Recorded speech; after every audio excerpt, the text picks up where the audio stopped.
Belakangan ini curahan hati Ahmad Dhani terkait janjinya menafkahi korban kecelakaan Dul Jailani tengah menjadi perbincangan hangat. Ayah Al, El, dan Dul ini mengaku masih menafkahi para janda korban dari kecelakaan maut tersebut.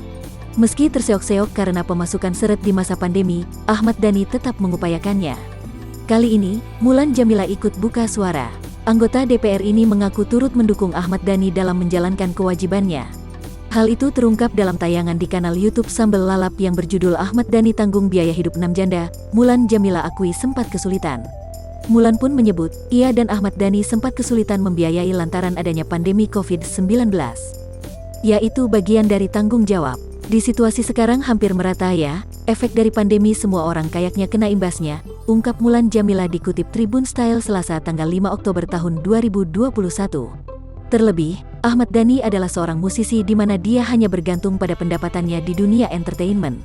Suami aku mayoritas pemasukan dari dunia entertain. Ya setengah mati istilahnya hampir mati suri itu bagian dari imbas saat pandemi, kata Mulan. Meski demikian, Dhani tetap berusaha untuk menepati janjinya kepada para korban kecelakaan Dul. Tapi tetap aja Mas Dhani punya kebijakan-kebijakan lama yang telah ia janjikan. Mas Dhani punya kewajiban yang harus dijanjikan sejak 2013, kecelakaan yang melibatkan Dul, jadi sebagai istri harus support dan mendoakan sepenuhnya, papar Mulan. Sebagai seorang istri, Mulan Jameela mengaku tak hanya memberikan dukungan moral, ia juga turut menanggung biaya korban kecelakaan tersebut.